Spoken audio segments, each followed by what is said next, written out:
stability and impact markets worldwide. In France, voters elected the country's first socialist leader in nearly 2 decades, handing defeat to current President Nicolas Sarkozy. Meanwhile, in Greece, mainstream socialist and conservative parties were handed a stinging defeat as voters rejected austerity measures. Welcome to the News Hub. I'm Rolf Winkler, joined today by Newswire's managing editor Neil Lipschitz. Neil, it was a big weekend, Ralph. huh? It certainly was, and it is a vote against the policies that have been in place, austerity only.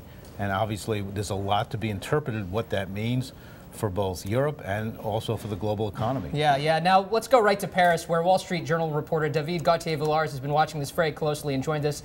David, François Hollande, he wants to ditch austerity measures, but his hands are tied, no? Yes, he was elected on the promise that he would challenge Germany's prescription to resolve the euro debt crisis, which is austerity, slashing public spending.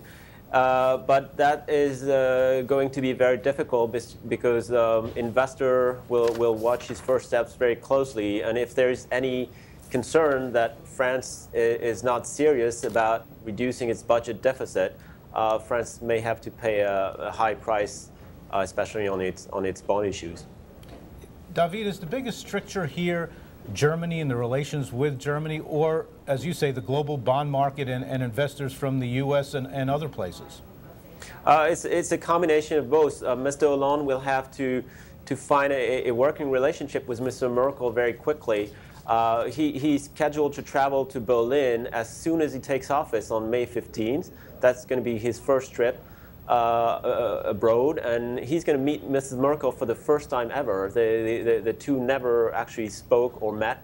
And Mrs. Merkel has said that she would not she would not accept loosening the fiscal pact that was signed by Eurozone countries last year, under which all Eurozone countries have committed to stick to very strict fiscal discipline. But she has let open a door, saying that she would be happy to discuss a possible growth boosting measures as long as it doesn't imply spending more and loosening the fiscal discipline. David, you mentioned that François Hollande probably has an interesting choice in mind for, is it Premier? Yes, we mentioned that in the story today, and he has one of the names that is topping the list of favorite for the prime minister job would be Jean-Marc Ayrault, who's a 62-year-old socialist he's a lawmaker. He was head of the socialist group at the National Assembly, and the reason he might play a big role in helping Mr. Hollande build a friendly relationship with Mrs. Merkel, because Mr. Ayrault was for 13 years he was a professor of German, and he describes himself as a friend of Germany, as a Germanophile. Great, David. Thank you so much. We'll be with you all day. Neil.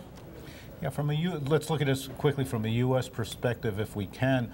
Lots of uncertainty. I think, frankly, from a U.S. business point of view, austerity isn't a friend, right? We want Europe that's growing, not one that's in recession it is now. At the same time, there's worry here about our own domestic situation as well as in Europe that, the huge debt overhang can't be ignored.